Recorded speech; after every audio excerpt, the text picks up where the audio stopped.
안 해서 그렇지 하려고만 하면 잘할 수 있어요. 옷도 시커먼 거 안 입고 딴 것도 입을 수 있고 그래요. 성도들이 기뻐하신다면 뭘 못하겠습니까, 그죠? 지난 12월에는 저도 노래를 불렀는데 뭐 아이고, 하여튼 올해 우리 교육자들을 위해서 많이 기도해 주시기 바랍니다. 교육자로 사는 거는 우리 성도님들은 조금 알기도 하시지만 또 모르는 것도 많으실 거예요. 교육자로 살기가 어떤 때는 참 힘들거든요. 제일 힘든 게 뭐냐 하면은 이렇게 부대끼는 거예요.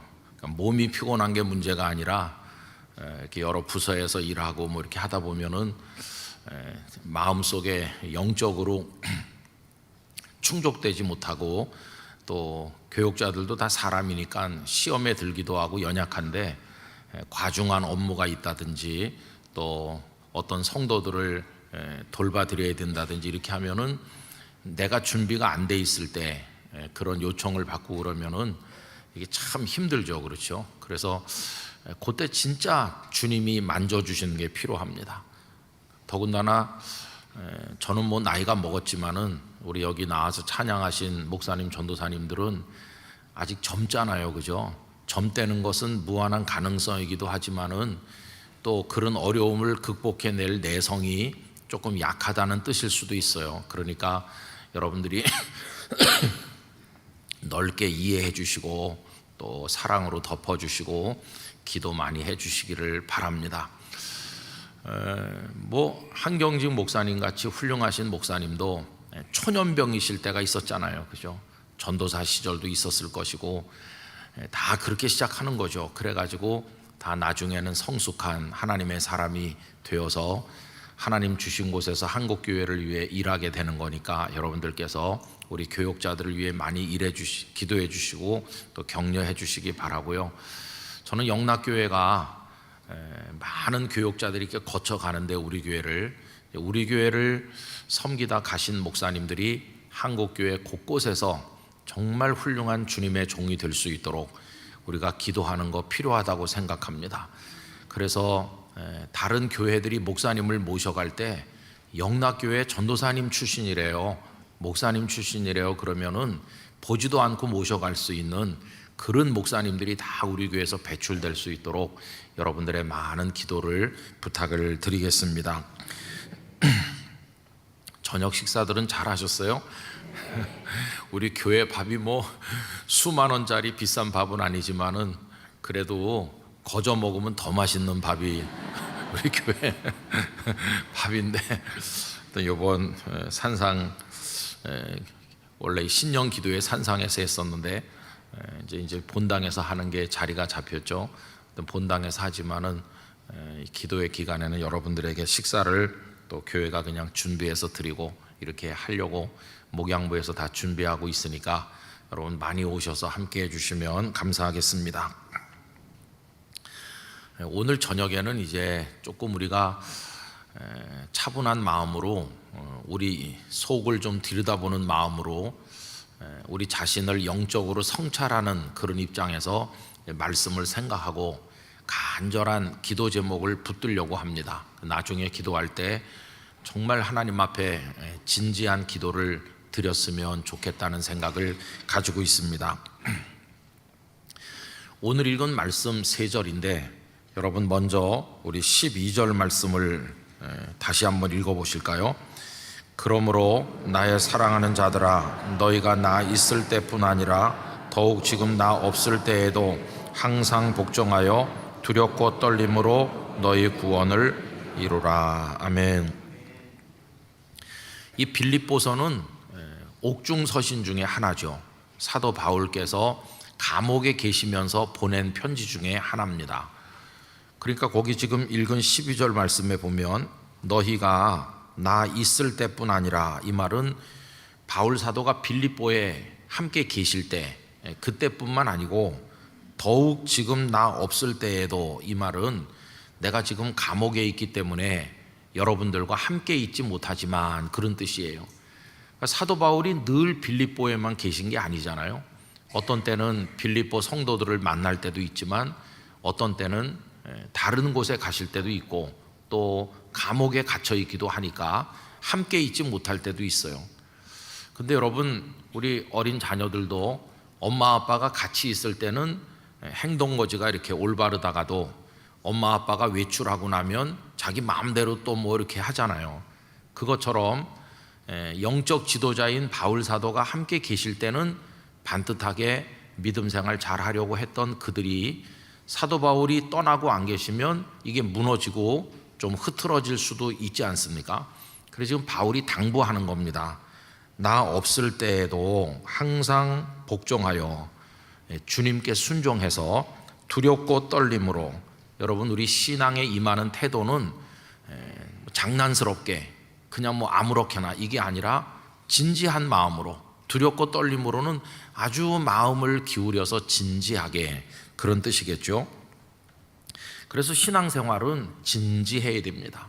온 마음을 거기 담아야 되고, 우리가 하나님 앞에 나와서 예배를 드리든지 기도를 할 때 그냥 뭐 대충 해치울 수가 없어요. 우리의 마음을 거기 담아야 되는 거죠. 여러분, 한 해 동안에 우리 예배, 기도, 섬김이 하나님 앞에서 간절하고 진지하기를 원합니다. 그런 마음으로 임하는 거예요. 그런 마음으로 너희 구원을 이루라. 이제 많은 분들이 조금 혼란스러워하는 게 요 마지막 부분인데, 구원을 이루라 하면은 자칫 오해를 가져올 수도 있습니다. 구원이라고 하는 것을 내가 이루는 건가, 이런 오해를 할 수 있어요.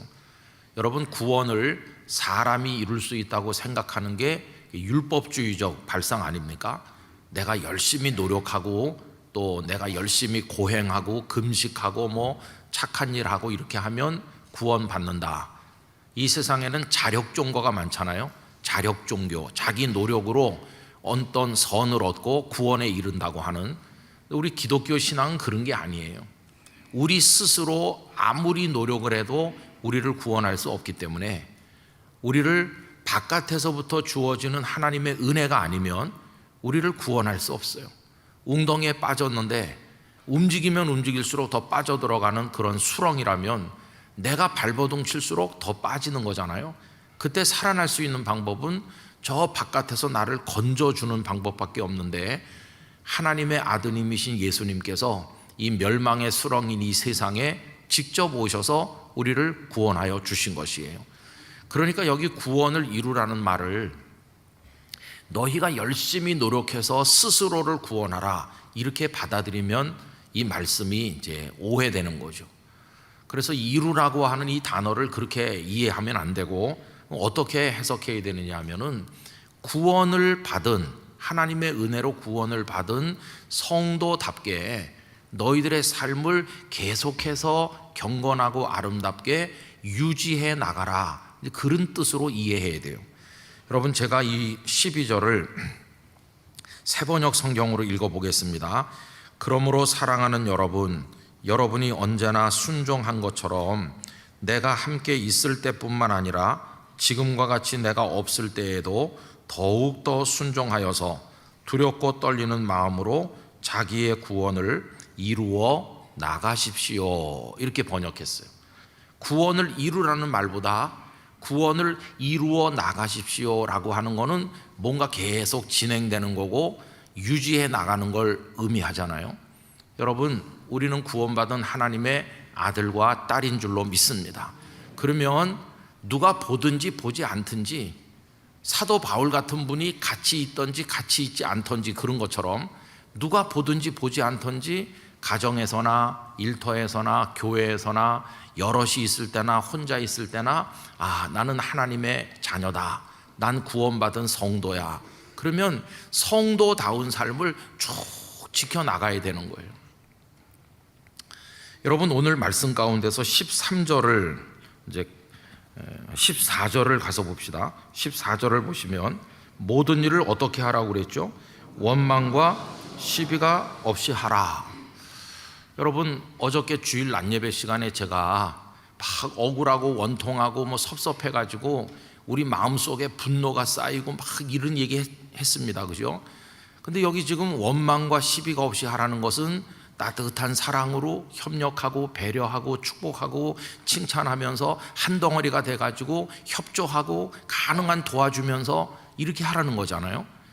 그런데 우리는 그렇게 못하고 자꾸 원망하고 저 사람 왜 나를 이렇게 힘들게 하나, 왜 그러면서 자꾸 시비거리를 만들고, 가정 안에서도 불화, 갈등이 많고 부모 자녀 간에도 벽이 다 막혀가지고 늘 갈등하고, 부부 간에도 대화가 단절되고, 교회에서 같은 부서에서 일하는데도 늘 모이기만 하면 충돌하고, 우리는 원망과 시비가 없이 해야 되는데 그렇게 못할 때가 많잖아요. 그렇게 못한 결과로 우리 가슴 속에 어제 말씀드린 것과 같은 그런 감정의 찌꺼기가 쌓이는 거 아닙니까? 그럼 여러분, 그 12절하고 14절이 어떻게 이어지겠어요? 두렵고 떨림으로 구원받은 하나님의 자녀답게 너희의 삶을 잘 유지해 나가라 하면서 14절을 바로 읽으면 어떻게 됩니까? 구원의 상태를, 성도다운 삶을 잘 지켜나가는 사람은 모든 일에 있어서 어떻게 할까요? 원망과 시비가 없이 하는 것이요. 그럼 여러분, 이걸 뒤집어 생각을 해보시면요, 내가 피스메이커인가? 내가 직장에 가든지 어디 가든지 내가 있는 곳에선 일이 잘 이루어지고 원만하고 그런가? 아니면은 나도 상처받고 남도 상처 주면서 집안도 시끄럽고 내가 하는 곳에는 다 뭐 갈등이 많고 그런가? 이게 생각을 해봐야 되는 거죠. 목사님들도 참 다양해요. 우선 목사님들 뭐 성격 자체가 다양하잖아요. 푸근한 성격이 있어요. 도대체 급한 게 하나도 없고, 성도들이 가슴에 불이 나서 죽겠는데 목사님은 천천히, 이런 목사님도 있어요. 속 타서 죽겠다, 그런 성도들도 계실 거예요. 어떤 목사님은 정반대로 얼마나 달달 볶고 막 하는지. 그래서 옛날에 우스운 얘기가 많아요. 요즘은 뭐 다 승용차로 이렇게 신방 가고 하지만은 옛날에 걸어서 신방 다니고 할 때 신방대원은 주로 젊은 사람이 아니고 60, 70대신 노인들이시거든요. 할머니 권사님들이 가방 하나 들고 신방대원으로 나섰는데 30대 젊은 목사님은 막 달리기 하듯이 가면 권사님들은 못 따라가는 거예요. 신방 다니다 골병 드는 거죠. 아니, 우리 목사님 왜 저렇게 뛰나? 근데 목사님은 한 집이라도 더 가야 된다고 그러는 거고, 신방대원들은 그날 나온 것만 해도 굉장한 거예요. 다 집에 자리 깔고 누우셔야 될 분들이 나오셨는데, 그리고 이게 안 맞는 거예요. 목사님들이 다 다양하죠 뭐. 그러니까 성도님들이 그걸 좀 이해를 해 주셔야 돼요. 근데 이제 그런 게 이제 안 맞으면은 좀 힘들어요. 그래서 거기서 자꾸 원망과 시비가 생기는 거예요. 뭐 이런저런 일로 인해 가지고. 어떤 목사님은 교회 부임하면 참 성도들을 이렇게 잘 다독거리고 칭찬을 많이 하면서, 아무리 봐도 야단을 쳐야 될 성도 같은데도 야단 맞을 성도도 가만히 이렇게 보면은 장점이 있거든요. 그 장점을 칭찬하면서 참 이렇게 교회를 평화롭게 목회하시는 그런 목사님도 있는가 하면, 어떤 목사님은 세상에 완벽한 사람 없잖아요. 그래도 한 90점은 되면은 훌륭한 건데 꼭 10점 그거 모자란 거, 부족한 거를 어떻게 그렇게 찾아내는지, 그래가지고 계속 찔러요. 계속 찔러대고. 그래서 어떤 목사님이 오면은 전에 목사님한테 칭찬 못 받던 성도도 다 칭찬받고, 야, 우리 목사님 사랑이 많다 이러는데, 어떤 목사님이 오시면은 다 칭찬받던 성도들도 계속 지적만 받는 거예요. 그래가지고 오래 가겠습니까 그게? 아니, 목사님 좀 다 너그럽게 하지 왜 그래요? 그러면은 목사님이 완벽주의자라 그런 거예요. 당신이 완벽하니까 용납을 못해, 용납을. 아니, 성도들이 왜 이렇게 미지근하냐 이렇게 하면서. 여러분, 저는 어떤 형인 것 같습니까? 근데 그래가지고 다 이게 다르잖아요. 근데 제가 이렇게 가만히 보면은 원망과 시비, 이게 참 문제입니다.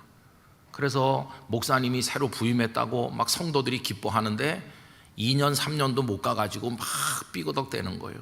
목사님은 성도들을 원망해요. 성도들은 우리 목사님은 이상한 목사님이 왔다 그러면서 목사님 원망해요. 그런 게 너무 많은 거예요. 그럼 왜 그럴까요? 다 예수님을 안 믿는 사람들인가요? 다 믿는다고요. 목사기도 하고 장로님, 권사님, 집사님이기도 한데 근데 왜 그래요? 그죠? 그러면 이게 지금 뭐가 안 되고 있는 겁니까? 원망과 시비가 없이 잘 지내야 되는데 그거 못 한다는 건 12절이 안 되는 거예요. 12절. 아까 12절에서 뭐라고 했나요? 두렵고 떨림으로 너희의 구원받은 성도다운 삶을 잘 지켜나가라고 그러는데 그걸 지키는데 실패하는 거예요. 분명히 예수님을 믿는다고 그러는데 살아가는 모습을 보면 밤낮 원망이나 하고 시비나 하고 저런 사람이 진짜 예수 믿는 거 맞나? 이런 게 많이 눈에 보이는 거예요. 우리 자신이. 그래서 이게 안팎이 안 맞는 거죠. 그래서 여러분 여기 이제 중요한 문제가 13절에 등장하는 거예요. 13절을 한번 보세요. 두렵고 떨림으로 성도다운 구원받은 사람다운 삶을 지켜나가려면 뭐가 필요한가? 그게 13절이죠. 다 같이 읽겠습니다. 너희 안에서 행하시는 이는 하나님이시니 자기의 기쁘신 뜻을 위하여 너희에게 소원을 두고 행하게 하시나니 이렇게 말했어요. 여러분 성도다운 구원받은 성도다운 삶을 쭉 지켜나가고 평정을 유지하고 기쁨의 삶을 유지하고 하나님 기뻐하는 열매를 맺으면서 쭉 이렇게 살아나가려면 우리 속에 간절한 소원이 있어야 돼요. 소원. 그래서 13절을 다시 한번 눈으로 보십시오. 그 중간에 보시면 자기의 기쁘신 뜻을 위하여, 여기 자기가 누굴까요? 하나님이시죠. 하나님께는 기뻐하시는 뜻이 있어요. 우리에 대해서 바라시는 바가 있어요. 영락교회 성도들이 이렇게 살면 좋겠다고 원하시는 그런 하나님의 뜻이 있어요. 너희가 그렇게 살면 내가 참 기쁘겠어, 이런 하나님의 뜻이 있는 거죠. 그 하나님의 기쁘신 뜻을 위하여 우리에게 뭘 주시죠? 소원을 두고 행하게 하시는 거예요. 여러분 어떤 사람이 있을 때 그 사람이 어떤 사람인가를 우리가 알아차리는 방법 중에 하나는 평소에 그 사람이 어떤 소원을 가졌는가를 보면 대번에 알 수 있어요. 그 사람이 아주 속되고 저질적인 소원을 가지고 살면 그 사람 자신이 속되고 저질적인 거예요. 근데 그 사람이 늘 어떤 거룩한 소원, 목표가 높은 소원, 그런 소원을 가지고 살면 그 사람도 그런 사람인 거예요. 소원이 뭐냐에 따라서 그 사람이 그 존재가 결정되는 거예요. 그런 의미에서 2024년을 출발하는 우리 안에 아름다운 소원이 가득하기를 원합니다. 우리를 더 빛나게 만들어줄 수 있는 소원을 여러분 품으시기를 바랍니다. 근데 우리를 성도로서 더 빛나게 만들어주는 소원은 어떤 소원일까요? 그 소원은 하나님의 기뻐하시는 뜻을 따른 소원이에요. 나는 어떤 소원을 가지고 올해를 살아야 될까? 하나님께서 나에게 원하시는 게 뭘까? 하나님은 이런 걸 기뻐하시지. 그러면 나도 그런 소원을 가져야 되겠다. 이렇게 할 때 하나님께 영광 돌리는 성도가 될 수 있는 것이죠. 바울 사도의 소원은 뭡니까? 바울 사도의 소원은 오직 먹든지 마시든지 무엇을 하든지 하나님 영광을 위하는 게 소원이었고요. 그 하나님의 영광을 위해서 생명을 내걸고 복음을 전도하는 게 바울 사도의 소원이었어요. 그러니까 사도 바울의 평생을 지배했던 소원은 누구를 기쁘시게 하기 위한 소원입니까? 하나님을 기쁘시게 하기 위한 소원이에요. 여러분 이게 성도가 가져야 될 소원이에요. 우리들도 하나님을 기쁘시게 하기 위해서 2024년 한 해 동안 나는 이런 목표, 이런 소원을 가지고 살겠습니다, 이렇게 해야 된다는 거예요.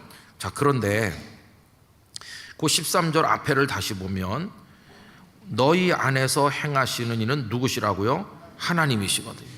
참 감사하게도 하나님께서 지금 우리 안에 다 역사하고 계신 거예요. 여러분 속에 하나님이 역사하시는 걸 믿어야 됩니다. 나는 여기 있고 하나님은 저기 계시다, 이게 아니고 하나님 우리 안에 계셔서 역사하시는데 그게 누구시겠어요? 보혜사 성령님이시죠. 성령 하나님께서 우리 속에 오셔서 역사하시면서 내가 원하는 건 이런 거다, 그러니까 너 나를 기쁘게 하려면 이런 소원을 가져라 하고 우리에게 계속 속삭여 주시고 말씀하시는 거예요. 그럼 여러분 하나님을 기쁘시게 하는 성도가 되려는 목표를 가지고 하나님을 기쁘시게 하려면 2024년에는 어떤 소원을 가지고 살까 이렇게 생각을 할 때 결국 우리가 품어야 될 소원은 어디서 발견할 수 있을까요? 하나님의 기뻐하시는 뜻이 담겨 있는 이 말씀에서 발견할 수 있는 거예요. 여러분, 그런 의미에서 하나님의 말씀이 성도님들의 심령에 스며들기를 축원합니다. 이 말씀이 쭉 스며들어 가지고 하나님이 이런 거 기뻐하시는구나. 말씀이 깨달아져야 되고 이해가 돼야 되고 말씀에 진심으로 아멘해야 되고 이게 하나님의 뜻이라면 이제부터 나는 이렇게 살겠습니다 하는 소원을 가지고 그 상태를 계속 이루어 나가는 거예요. 지켜 나가는 거. 12절 끝에 있는 것처럼 구원을 이루라. 계속 이루어 나가십시오. 어떤 문제가 생겨도 절대로 원망하지 말고 시비를 일으키지 말고 그런 소원을 가졌으니까. 그래서 하나님께서는 우리가 화평하기를 기뻐하신다. 그게 하나님 원하시는 거야. 그러면 이제부터 올해 나는 어디 가서든지 화평케 하는 사람이 돼야지. 여러분, 팔복에 보면은 화평케 하는 사람은 복이 있다고 하시면서 하나님의 아들이라 일컬음을 받을 것이다. 하나님, 올해 제가 가정도 평화롭게 하고 일터도 평화롭게 하고 내가 어딜 가든지 화평을 가져오는 사람 되고 싶습니다. 그게 올해 저의 소원입니다. 이렇게 꿈을 가졌으면은 이제 그걸 위해서 노력해 나가는 거잖아요. 그러니까 우리가 하나님이 기뻐하시는 소원을 가지고 살려면 무엇을 가까이 해야 될까요? 하나님의 기뻐하시는 뜻이 뭔지를 우리에게 가르쳐주는 이 말씀을 가까이 해야 되는 거예요. 말씀. 우리가 작년까지 5육 코스 말씀을 이제 아침마다 이렇게 영상을 나누고 또 이렇게 성경을 읽었잖아요. 그런데 아무리 성경을 많이 읽고 그 영상을 아무리 많이 봐서 고개를 끄덕이면서 옳소이다, 다 옳은 말이야 이렇게 아무리 해도 그게 한계가 있다는 거예요. 왜 그러냐 하면은 우리 심령 속에 이게 스며 들어와 가지고 돼야 되는데 그냥 요 귀까지만 들어왔다가 다시 나가는 거예요. 그래서 우리가 변화되지 못하는 가장 심각한 문제는 바로 거기에 있는 거예요. 제가 이제 연말 연초가 되면서 가만히 생각을 해봤습니다. 작년 연말하고 1년 지난 지금 연말하고 좀 변했나? 긍정적인 방향으로 하나님께서 기뻐하시는 방향으로 좀 성숙했나? 좀 변화됐나? 아니면 좀 부흥됐나? 이렇게 생각을 해봤어요. 이거는 저 자신에 대해서도 생각을 해봤어요. 한 해가 지나는 동안, 한 해는 그래도 상당히 긴 시간인데 그 한 해 동안에 예배를 몇 번 드렸을까요? 한 해 동안에 주일 낮 예배만 오는 분은 52번 이러겠지만 저 같은 목사는 수도 없이 예배를 많이 드렸어요. 또 성경 말씀을 얼마나 읽었을까요? 1년 내내 이 성경을 손에 붙들고 살았으니까 읽기도 많이 읽고 듣기도 많이 듣고 줄도 치고 메모도 하고 뭐 1년 내내 하나님 말씀을 읽었잖아요. 그죠? 그리고 뭐 기도를 몇 번 했나? 헤아릴 수 없이 저를 위해서, 교회를 위해, 남을 위해서 뭐 1년 내내 그렇게 살았어요. 그러면 그 정도로 예배를 많이 드렸고 말씀도 많이 읽었고 묵상했고 그렇게 많이 기도도 했으면 1년 지났으면 좀 달라져야 되는 거 아닌가요? 그렇게 많이 했는데 그럼 좀 성숙도 하고 변화도 되고 부흥도 되고 그래야 되는데 이제 이거를 우리 영락교회에다가 또 적용을 해서 생각해 봤어요. 1년 전 영락교회랑 지금 영락교회는 다른 교회인가? 같은 교회인가? 주님이 원하는 방향으로 성숙됐나? 변화됐나? 부흥됐나? 여러분, 그런 걸 판단할 수 있는 기준이 뭐가 있을까요?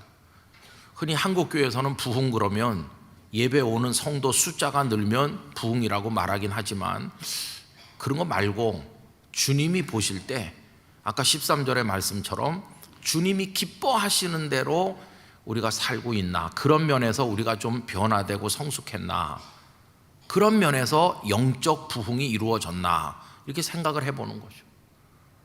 우리 성도님들이 보실 때는 1년 전 영락교회랑 지금 영락교회랑 어떻다고 생각하세요? 글쎄요, 뭐 똑같진 않겠죠. 똑같진 않겠지만은 뭐 그렇게 눈에 확 띄게 우리가 변화됐다든지 뭐 그런 거 잘 모르겠어요. 우리가 정말 구원받은 성도다운 아름다운 삶을 계속 지켜나가고 하나님의 기뻐하시는 뜻을 가슴에 품으면서 하나님이 원하는 방향으로 우리가 성숙되어 왔다면 14절에 있는 것처럼 원망과 시비가 없이 했어야 되는데, 지난 1년 동안에 그렇게 많은 예배 드리고 성경 읽고 이렇게 하면서도 가정에서도 시비하고 원망하고, 직장에서도 시비하고, 교회에서도 원망하고 시비하고, 응어리가 쌓이고 묵은 찌꺼기 감정이 가득하고, 그러면 이게 뭐 좀 지금 잘못되고 있는 거잖아요, 그죠? 덜컥 두려운 생각이 들었어요. 만약에 계속 이런 거라면 2024년도를 출발해 봤댔자 1년 후에 또 똑같이 이런 거라면 이거 뭐 너무 심각하잖아요. 왜 이렇게 안 될까? 그런 생각을 해보는 거예요. 여러분, 그러면서 제가 이렇게 말씀을 여기저기 읽다가 한 가지 확 깨달은 게 있어요. 왜 안 될까? 그걸 깨닫게 됐어요.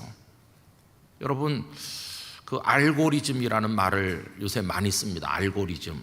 알고리즘이라는 말은 제가 사전적인 정의를 읽어보면 이래요. 사용자의 이용 기록과 각종 개인 정보 등을 토대로 이용자 개인에게 맞춤형 콘텐츠나 광고를 보여주는 일련의 규칙이나 전반적인 시스템. 읽으나 마나예요. 읽을수록 무슨 말인지 더 모르는 참 이상한 정의예요, 그죠?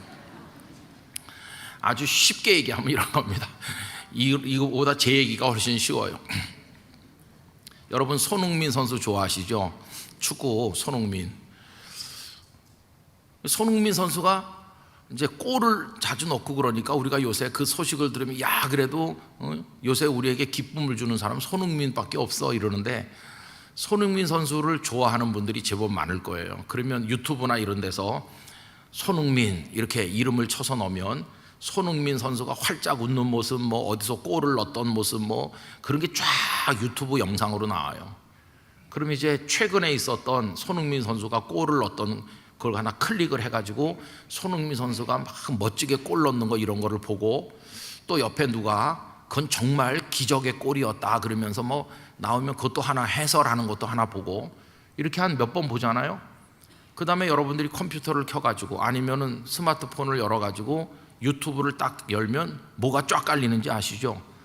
아, 이 사람은, 이 휴대폰 주인, 이 컴퓨터 주인은 손흥민 선수에게 완전히 깊이 빠진 사람이다 해가지고 손흥민에 관련된 영상이 쫙 나옵니다.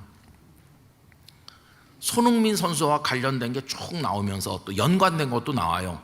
손흥민 선수가 소속된 토트넘 그 팀 영상도 많이 나오고, 손흥민 선수가 소속된 토트넘이 어느 나라 축구에 있는 거죠? 영국 프리미어리그 소식이 또 쫙 나오고, 영국 프리미어에 속한 팀이 토트넘만 있는 게 아니잖아요. 맨체스터 유나이티드 있고 뭐 아스날도 있고. 아니, 목사님은 어떻게 그렇게 많이 아세요? 저도 가끔 봐서 그래요. 저도 유튜브를 키면 손흥민이 나옵니다. 근데 그런 게 알고리즘이에요. 내가 뭘 이렇게 몇 번 좋아하면 그게 관련된 게 쭉 나와요. 제가 유튜브를 켜면은 무슨 찬송 아니면 클래식 음악 연주한 거 그런 게 많이 나옵니다. 제가 평소에 그런 음악을 이렇게 들으면서 뭐 이렇게 하고 책을 읽고 그러니까 그게 이제 알고리즘이라는 거. 쉽게 말하면 여러분이 알고리즘이라는 게 참 재밌는데, 9세기에 페르시아의 수학자였던 무함마드 알카리즘이라는 사람의 그 알카리즘이라는 사람의 이름에서 온 거래요. 9세기의 사람이니까 한 1100년, 1200년 전 수학 천재인데, 이 알카리즘이라는 사람의 이름을 라틴어로 바꿨더니 알고리스무스가 됐대요. 그 알고리스무스로부터 이제 알고리즘이라는 게 나온 거예요. 이 사람이 그 수학의 어떤 방향성, 경향성 이런 거, 그런 걸 이제 발견한 사람인 거죠. 근데 여러분 보십시오. 어떤 사람이 손흥민을 좋아해 가지고 그 사람 하루 종일 손흥민, 영국 축구 이런 것만 본다고 합시다. 그러면 이분은 영국 축구에 대해서는 막 전문가가 될 거예요. 모든 정보를 알고 훤하게 될 거예요. 그런데 그 대신 다른 걸 알까요? 모를까요? 다른 걸 모르는 거예요. 왜냐하면 그분은 유튜브만 켜면 쭉 그게 나오니까. 그러니까 다른 세계가 있다는 거는 전혀 몰라. 다른 세계. 오로지 그것만 보니까요. 아침에도 보고 낮에도 보고 저녁에도 보고 계속 그것만 보면은 나도 모르는 사이에 그것에 세뇌 당하는 거예요. 세뇌 당해가지고 내 생각이 딱 글로 굳어져요. 딱 그렇게 굳어져가지고 다른 사람이 와서 이봐요, 당신이 생각하는 게 그게 틀린 거예요. 아무리 말해도 이미 그 사람은 생각이 딱 굳어져가지고 전혀 다른 사람 얘기가 귀에 안 들어와요. 이건 무서운 겁니다. 무서운 거.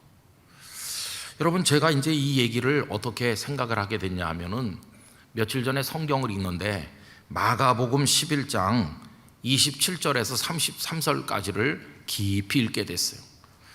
여러분 뭐 굳이 성경을 펴시지 않아도 되는데 제가 설명해 보겠습니다. 예수님께서 예루살렘에 입성하셔서 성전에 장사하는 장사치들 다 쫓아내시고 이렇게 하신 거 아시죠? 그렇게 하고 나니까 발칵 뒤집혔어요. 대제사장, 서기관, 백성의 장로들이 떼거지로 몰려와가지고 예수님께 따지는 거예요. 아니, 이 성전이 얼마나 거룩한 곳인데 당신이 무슨 권위로 이렇게 뒤집느냐? 누가 이렇게 할 권세를 줬느냐? 우리가 성전을 관리하는 사람들이지 당신 예수는 뭔데 와가지고 이렇게 뒤집어 놓고 이렇게 행패를 부리느냐? 이제 이런 식으로 따지는 거예요, 예수님께. 그런데 예수님께서 뭐라고 대꾸를 하셨느냐 하면 질문을 하나 던지셨어요. 그들에게 던진 질문이 이겁니다. 예수께서 이르시되 나도 한 말을 너희에게 물으리니 대답하라. 너희가 대답하면 나도 무슨 권위로 이런 일을 하는지 이르리라 하시고 예수님께서 그들에게 질문하신 질문이 이겁니다. 요한의 세례가 하늘로부터냐 사람으로부터냐 내게 대답하라. 여러분, 세례 요한은 예수님보다 먼저 오셔서 굉장한 말씀을 전하신 능력의 선지자였잖아요. 많은 사람이 요한을 보려고 유대 광야로 몰려들었고 요한 앞에 자기 죄를 고백하면서 회개하고 요단강에서 세례받고 사람들은 요한이 수백 년 만에 오신 메시아가 맞을 거야 그러면서 요한을 메시아로 생각할 정도로 대단했어요. 인기도 대단하고 능력도 대단했어요. 요새 어떤 설교자가 있어서 외치면 사람들이 와서 대성통곡하고 회개하겠습니까? 요새 그런 설교자가 없는데 요한은 외쳤더니 다 와서 가슴을 치면서 회개하고 굉장한 능력자였어요. 그 세례 요한을 두고 물으시는 거예요. 요한이 그렇게 세례를 베풀고 했는데 그게 하나님이 보내서 이루어진 일이냐 아니면은 하나님과는 무관한 그냥 요한이 조금 인간적으로 특별해서 그런 거냐? 너희들 생각은 어떤지 말해봐라. 질문이 딱 주어졌잖아요. 여러분, 어떤 문제에 대해서 질문이 주어지면은 이제 대답을 해야 될 때 어떻게 하시겠어요? 대답을 하려면은 대답하기 전에 깊은 생각을 해봐야 되는 거죠. 깊은 생각. 생각은 정말 중요한 겁니다. 생각을 이렇게도 해보고 저렇게도 해보고 종합적으로도 해보고 분석적으로도 해보고 생각을 깊이 해서 깊이 생각하는 걸 사고한다, 사색한다 그러는 거죠. 깊이 생각을 해갖고 이렇고 이러니까 결론 이렇게 나와야 되잖아요. 그러면 이 사람들도 예수님께 질문을 받았으니까 생각을 해봐야 되는 거죠. 요한이 정말 굉장하긴 굉장했어. 지금 죽었으니 망정이지. 요한이 살아서 그 많은 사람들에게 말씀을 전할 때 아니 우리도 헷갈리지 않았냐? 우리가 사람을 보내서 요한에게 혹시 당신이 메시아입니까? 이렇게 묻지 않았냐? 정말 요한을 무시하기에는 그가 대단한 건 사실이야. 이렇게 생각을 했어요, 그들도. 그러면 예수님께 뭐라고 대답해야 될까요? 우리가 생각을 해봤는데 요한은 하나님이 보내신 사람이고 그가 베푼 세례도 하나님으로부터 온 게 맞는 것 같습니다. 이렇게 대답을 해야 되잖아요. 근데 그렇게 대답을 못하는 거예요. 왜 그렇게 대답을 못하냐 하면, 만약에 그렇게 대답하면 예수님께서 그들을 비판하실 거 아닙니까? 아니, 그렇게 하나님이 보낸 사람이라고 생각했다면 왜 당신들은 요한을 믿지 않았냐? 요한이 하는 말도 듣지도 않고 왜 당신들은 회개도 하지 않았냐? 예수님이 이렇게 말하면 대답할 수 있겠어요, 없겠어요? 대답을 못하는 거죠. 그러니까 그렇게는 대답을 못했어요. 하나님으로부터 온 사람입니다. 이렇게 말하면 곤란하겠는데. 그래서 이제 또 하나 남은 대답이 뭡니까? 하나님과는 무관하고 그냥 요한이 좀 특별해서 그렇지 그는 사람일 뿐이다. 사람일 뿐인 증거가 뭐냐 하면, 헤롯이 제수 헤로디아와 결혼한 거를 세례 요한이 책망했다가 헤롯의 생일날 헤로디아의 딸이 춤을 췄는데 그 춤값으로 세례 요한이 죽으셨잖아요. 순교당했잖아요. 만약에 하나님으로부터 온 사람 같으면 그렇게 계집아이의 말 한마디에 맥없이 죽을 리가 있냐? 그런데 그는 맥없이 죽어서 지금 세상에 없는데, 이걸 보면 하나님이 보낸 사람이 아니야. 그냥 좀 특별했던 인간에 불과해. 만약에 여러 가지 생각을 해서 그런 결론을 냈다면 그때 뭐라고 대답을 해야 될까? 예수님께 아무리 생각을 해봐도 요한은 그냥 사람일 뿐입니다. 하나님으로부터 온 사람이 아니에요. 이렇게 대답을 해야 되는데 그 사람들은 그렇게도 대답을 못해요. 왜 또 그렇게 대답을 못하냐 하면, 지금 주변에 세례 요한을 위대한 선지자로 믿는 백성들이 두 눈을 부릅뜨고 옆에서 지켜보고 있으니까. 만약에 그렇게 대답하면 백성들이 들고 일어나서 대제사장, 서기관 이 사람들한테 막 떠들면서, 아니 요한같이 훌륭한 분을 당신은 그렇게 생각하느냐고 그러면 할 말이 또 없잖아요. 그러니까 이 대제사장이나 서기관과 이 백성의 장로들이 하늘로부터라고도 대답을 못하고 사람일 뿐이라는 대답도 못하고 아주 비겁한 제3의 대답을 했어요. 그 제3의 대답이 뭐냐 하면, 우리는 모르겠다. 이렇게. 요한의 세례가 하늘로부터 온 건지 그냥 사람이 한 건지 우린 모르겠다고 슬쩍 발을 빼는 비겁한 대답을 했어요. 그랬더니 예수님께서도 내가 이 성전을 뒤집어 보니 이게 무슨 권위로 했는지 대답하지 않겠다 이렇게 하셨어요. 저는 그 대목을 늘 이해를 못했어요. 성경을 읽으면서도. 아니, 그 사람들은 모른다고 그래도 예수님은 대답하실 수 있잖아요. 내가 성전을 뒤집어 엎는 거 왜 뒤집어 엎냐고 너희들이 따지냐? 내가 성전의 주인이야. 내가 하나님의 아들이고 하나님이야. 성전은 내 집이야, 내 집. 근데 너희들이 와서 이렇게 뒤집어 엎었기 때문에 당연히 내가 내 집을 내 마음대로 하는 게 맞지. 이러면서 예수님이 대답을 다 해주실 수도 있잖아요. 대답을 해주시는 게 맞을 것 같아요. 그죠? 근데 왜 예수님께서는 나도 너희에게 말하지 않겠다고 하셨을까요? 왜 대답을 안 해주셨을까? 그게 늘 이해가 안 되더라고요. 그런데 요 얼마 전에 이 말씀을 계속 읽다가 탁 깨달아지는 거예요. 이겁니다. 대답해 주셔봤자 소용없다는 거예요. 대답해 주시면 그들이 아유 그렇습니까? 우리가 그걸 미처 몰라서 몰라 뵀습니다. 참 잘못했습니다. 그들이 이렇게 나올까요? 아니요. 내가 하나님의 아들이고 성전은 내 집이고 당연히 내가 원하는 대로 하는데 너희들이 무슨 말이 많으냐 이렇게 대답해도 알려주셔도 그들은 뻣뻣하게 나오면서 네가 하나님의 아들이야? 하나님을 모독한다 그러면서 십자가로 끌고 갈 거 아니겠어요? 이 사람들은 대답을 해줘봤자 아무 소용이 없는 사람들이에요. 왜?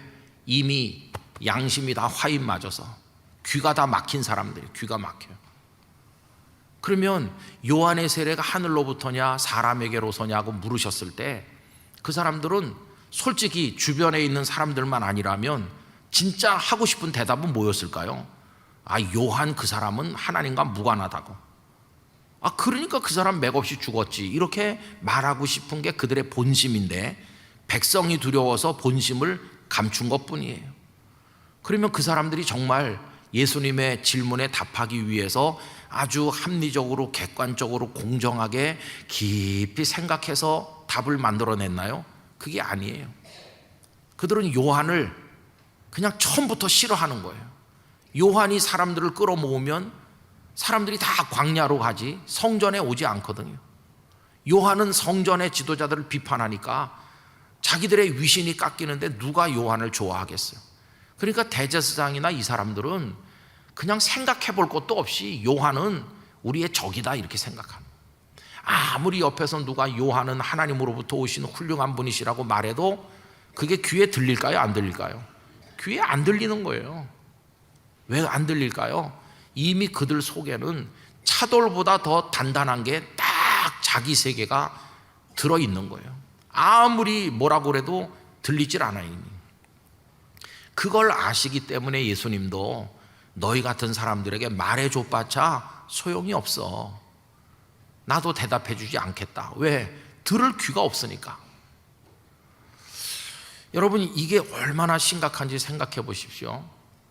아까 제가 빌립보서 말씀에서 성도다운 삶을 지켜나가서 원망과 시비가 없이 하나님 기뻐하는 사람으로 살려면 말씀이 우리 속에 스며들어와 가지고 하나님이 기뻐하시는 게 이런 거구나 하면서 소원을 품고 그 소원대로 살아야 된다고 그랬는데 왜 하나님의 말씀이 우리 속에 스며들어오지 못할까?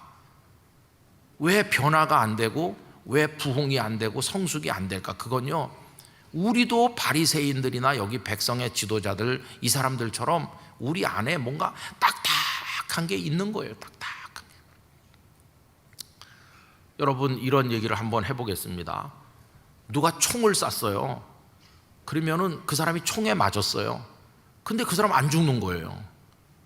그 총알이 기껏해야 그 사람의 입은 옷에만 구멍을 냈지 그 사람을 쓰러뜨리지 못해요.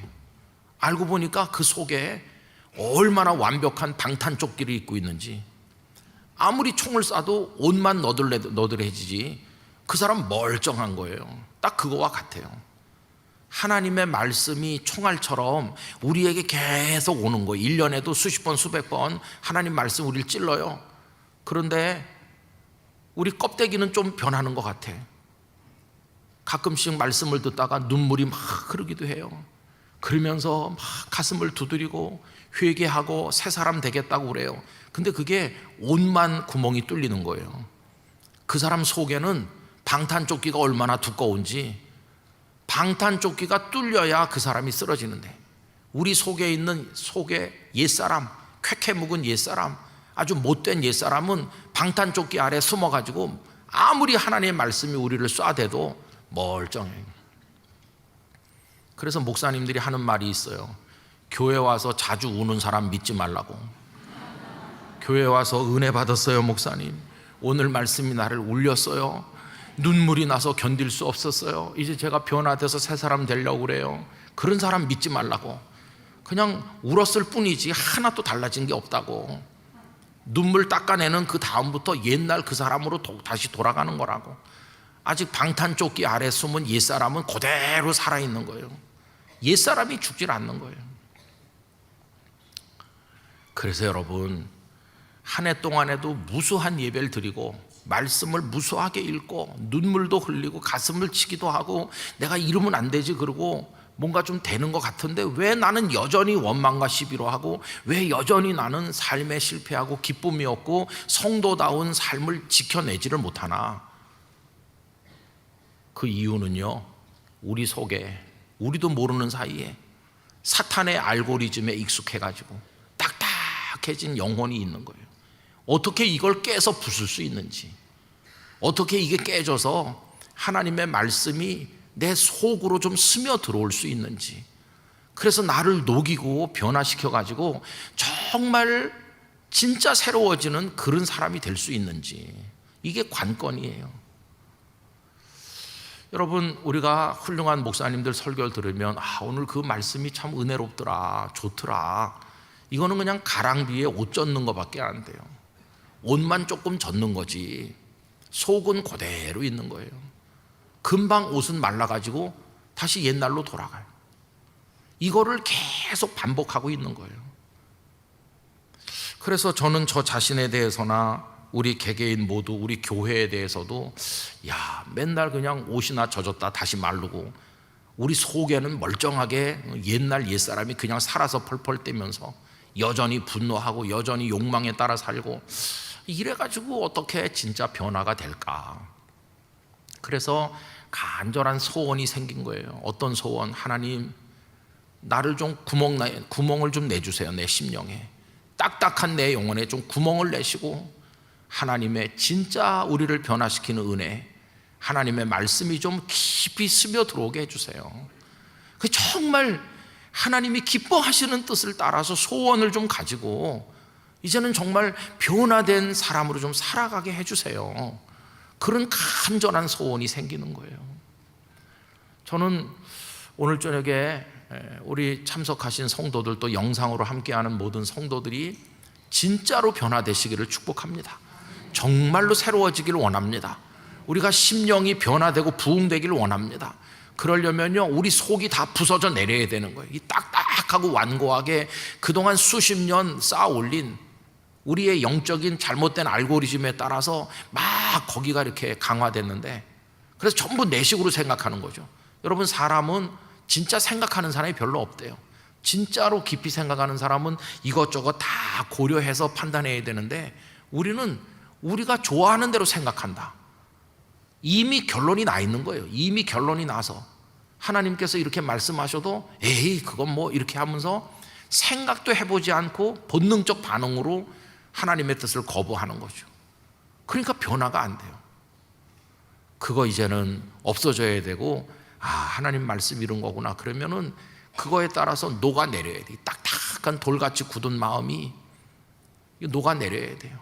녹아내리고 다 깨져서 박살이 나야 되고, 내 더러운 속사람, 옛사람 이거 다 죽어야 되는 거고, 그리고 거기 하나님의 은혜로 새 사람이 우리에게 생겨나야 되는 것이에요. 이게 진정한 의미의 변화인 거죠. 여러분, 어떻게 그게 가능할까요? 저는 사람의 방법으로는 안 된다고 생각합니다. 누가 붙들고 앉아서 설득을 많이 하면 그 사람 새 사람 될까요? 아니요. 그래서 목회 상담의 한계가 그런 거예요. 목사님들이 성도들 만나서 손잡고 기도해드리고 집사님 힘내세요 이렇게 하셔야 돼요. 그러면 다 알았어요, 그렇게 하겠습니다 하는데, 그냥 늘 변화되지 않고 그냥 있는 이유는 뭐냐 하면은 사람의 말로 설득돼 갖고 되는 게 아니고, 진짜 거기 성령님의 강권적 역사가 있어야 되는 거예요.